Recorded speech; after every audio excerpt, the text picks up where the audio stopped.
every night Metallica goes out and people in the audience go, like, look, I've never seen Metallica live. I've seen everything on like TV and on the internet, but no one has to. I've seen Slayer live, like Bad Brains. I know Jane's Addiction isn't as metal as these guys, but like Bad Brains, I know what it's like when there's someone doing something on an entirely separate level than their peers. Slayer, you would agree, is somebody that's like, you just can't fucking top that shit. And so Metallica goes out and it's doing like, I think they close with 4 straight songs from Ride the Lightning. And then they're like, good night! And everybody's like, what? And then literally 2 hours later, these fucking assholes come out at midnight. Everyone's pissed off. They're arguing the entire time, telling people to not take flash photography. And they're like, who are these Metallica guys there? And that was the end. That was the end. It ended after that tour. Yeah, I mean, pretty much, one of the guys in Metallica, I forget who, was just telling us on the show, like, there was one show where Axl didn't like the monitors during the show. He kept yelling, like, they did like 3 songs, like, you either fucking fix the monitors or I'm out of here. And they didn't fix the monitors. After the 4th song, he threw the mic down. He goes, we're done. With like, 20,000 people at an arena. And he goes, and then like, and the whole place is going nuts. And they're in the, Lars goes, I think it was Lars goes, I went in their dressing room 20 minutes later and they're just hanging out. Hey, Lars, come on in. Let's have a drink. And he goes, and there's a fucking riot going on out there. They didn't even care. They're like, whatever. They didn't fix the monitors. Come on, let's do a shot. Just hanging it's amazing.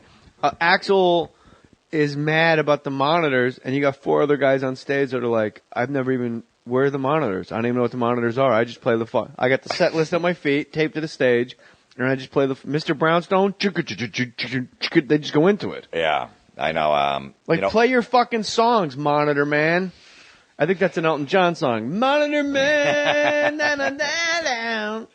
But we had Axl on our show. We actually interviewed him. It was his first TV interview in like 20 years. Really? Yeah, like 6 months ago we interviewed him. I want to start TiVoing your show because I catch it and I watch it, but now I want to watch it all the time. And he was, he's a cool dude. Look, he still doesn't go on till 11 o'clock. You have to wait an hour and a half. Well, then put that on the ticket. Well, people are supposed to know. Well, it's when he feels he can go on stage. Just think as a comic, man. Is it a power move? Imagine Brewer going on before you and murdering on stage. And you want to ride that wave, so you make the crowd wait an hour and a half. And then you decide to come out. That's crazy. Yeah. That's crazy. You're like, oh, fuck, man, Brewer's going to be tough. I got to get out there. I'm getting right out there. I would immediately and go, I don't know how the fuck I'm going to follow Jim Brewer. Give it up again for Jim. And I would have them applaud for Jim 10 times. 10 times, get him into it. It's something. Another time for Jim Brewer. And how about a round of applause for all the men and women in the armed forces? And give it up for the waitresses. Come on, they're doing a great job. What is with these guys going out so late? Like, you and your buddies smoke like an eighth of fucking grass in the parking lot at like 8 because the ticket says 7, and in your mind you're like, you know what? We'll get there at 8. You want full? Then you see some shitty opening band, and then like at 11, Axl comes out, and you're like, bro, 2 hours ago I was so high, you would have melted my face, and now I'm just so tired. This isn't fun at all. I mistimed all this grass because you came out at fucking 11:10. When the ticket says doors open at 7, I expect my headliner to be accountable. You know that the Guns N' Roses contracts, because a lot of venues have curfews at 11 o'clock. Yeah. You get fined after. That's union. They just work it in the contract. They take the money right out. So he loses like 60 to 80 grand a show just because he comes out at 11 o'clock. Now, is it a power thing? Do you really think he needs to like feel it out, like when he's ready to go out, or is he backstage playing like fucking ping pong and drinking tequila? He says that he needs to everything has to go perfect during the day. He goes, I'm a maniac, I'm a perfectionist, and if one little thing goes wrong, it fucks me up, and I need everything to be perfect before I walk on that stage, and that's why I'm running late. And he said, he goes, look, the bottom line, even when I was a kid, I worked right down the street. It was 2 houses away, the little grocery I worked at. I was still 45 minutes late. He goes, I'm trying to get better. And that's the answer he gave us. But not good.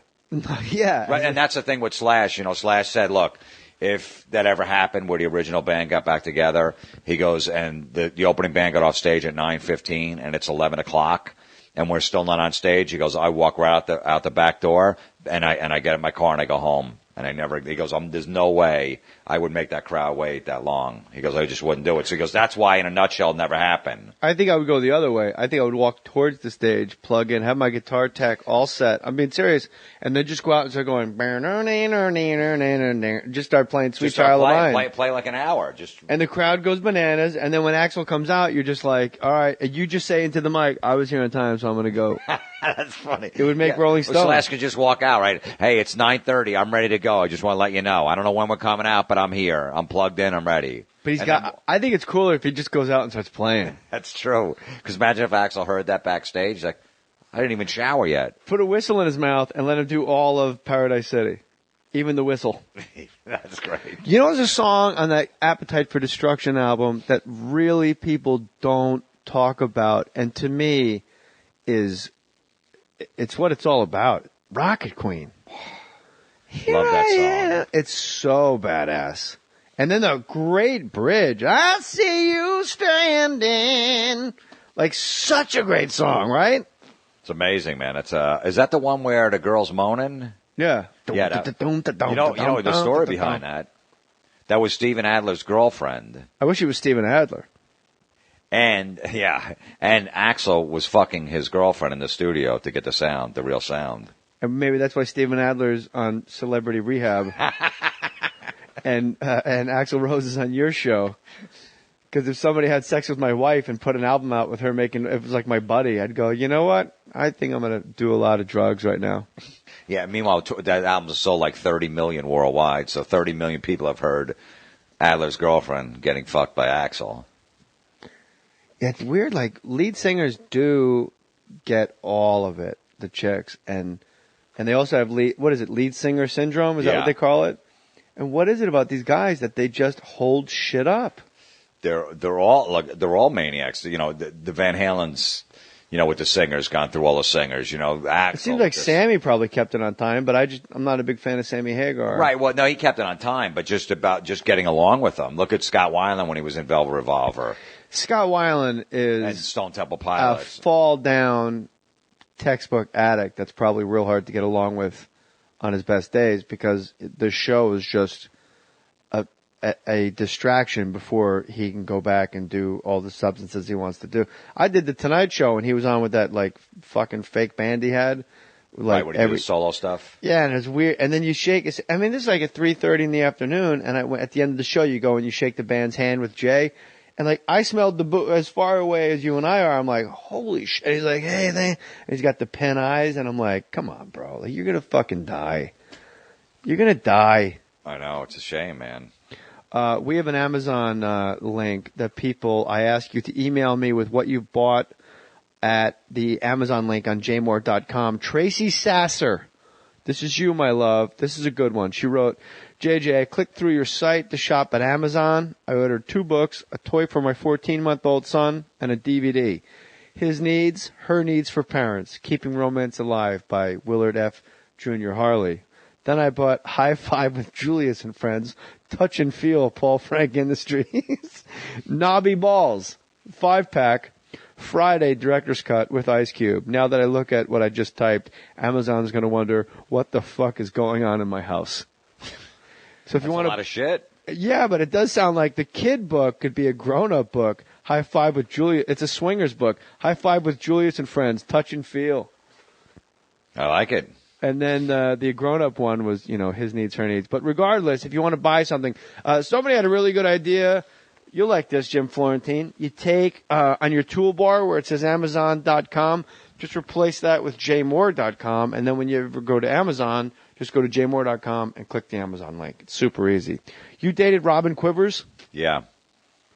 How did that come about? Just being on Howard? I asked her out on the air as a goof, and she said yes. I never, because when you're on the air on the radio, you could just mess around. Like I was going on the show for a long time. Oh, I don't know. I would have never asked her in like the hallway, like at a commercial break. Hey, you want to go out? Because to me, I was like, that's way crossing the line.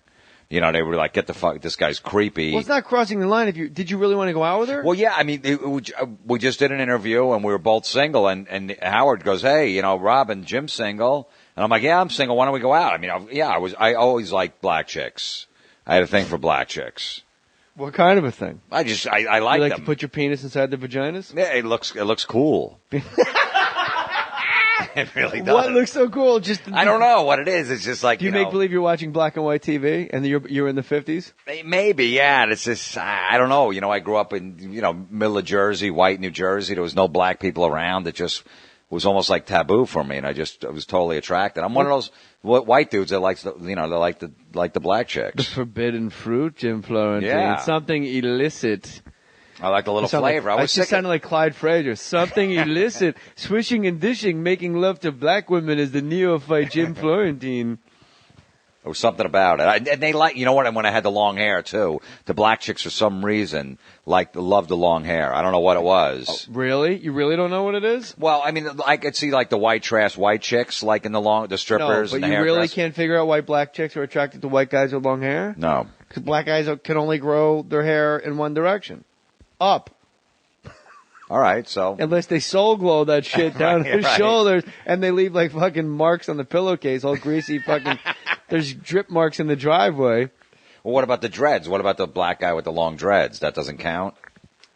Not really, because you can't run your fingers through it. Like, she can run her fingers through your hair like spun gold. You were like a Greek Adonis to these chicks. Yeah, I know. You keep yourself in good shape, and the black chicks probably go, I like that he keeps his wallet in his front pocket. He lets me know up front he paid. Yeah, and my ass wasn't bad. I had I had like a chunky ass for a white guy, so it wasn't like the regular flat white guy Irish ass. So I think that helped to get the black chicks too. I had a little. What's your ratio of black chick to white chick? No, I mean, there wasn't that many, but I mean, I definitely was attracted to them, and they would. 10? Yeah, something like that. But they would come to me, like black chicks would come to me after a show. Like you just answered that for the listeners. I don't know if you caught that, but you answered that in a way like, please. Like when I said 10, you go, well, yeah, 110. No, I don't know, 7, 10, something like that. I don't even know, but there was a few Asian in there. chicks? Yeah. You like them? A couple. I like the Spanish chicks. Really? The Latinos, yeah. I was on a big kick for that for a while. Asian chicks, maybe I could have gotten into if I didn't see them go, ew, and hold their fucking stupid little hands over their face. And I'm like, what are you laughing at? I took my pants off. All of a sudden, the girl's giggling at me. So where did you take Robin Quivers on her date? There was a place in this, like, I didn't know, man. I'm total white trash. I don't think I ever drank wine before I met her, and I knew What city in Jersey are you from? I grew up in Old Bridge. Old Bridge, nice. I said city. They're either hamlets, burgs, Yeah. or the township of. Yeah, or Bridges, yeah. So Old Bridge Township. Yeah, Old Bridge Township, yeah. And did you know you got a petition? You start as I think you start as a hamlet, and then you got a petition to be a burg. And then from burg, you have to go to township. And then if you're really, like, Union is a city. Like Union City, New Jersey. Yeah. I lived in Union City for a while. Really? Yeah, with the Latinos. That's right. You went there you followed your penis was a divining rod. I was it was unbelievable. I was like Johnny Depp walking down the streets there. Because I was tall. You know what I mean? And yeah. You were taller then? Taller than everybody in the fucking neighborhood. I like to think of you back in the day like, JJ, I was like 6'7" back then. It was crazy. I shrunk over the years. When I had my pudgy ass, I was 6'8". So, where'd you take Robin on your date?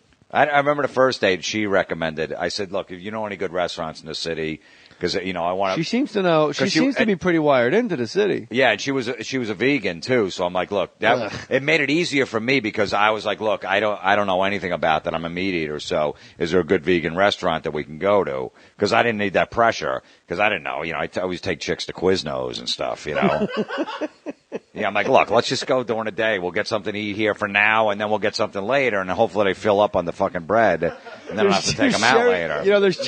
There's cherry tomatoes at Starbucks. Seriously, that was my move. Because they give you so much bread and it's thick and it's going to weigh them down and then they don't want to eat again. Like, I'm kind of full. I'm like, all right, cool. And it binds them up so you don't have to worry about them farting exactly. during sex. Dropping a deuce. They won't drop that until the morning. So where'd you go? So, I don't know. She picked out some restaurant right near the Comedy Cellar. It was on like 5th and like 10th someplace. It was, and she's been there before. So it had really nice wine. How awkward was that first, or were you guys just like friendly right away? You know, it was for me. I was really nervous. I'm like, man, this woman's got class. She's smart. She's educated. She, knows fine wine. She's well traveled. Me, I was doing gigs in Pennsylvania in fucking firehouses. I didn't go to L.A. till I was friggin' 30 years old. I never flew across the country. So I'm thinking. But then I said, you know what? She deals with that show, a boys' club, on that show for so many years.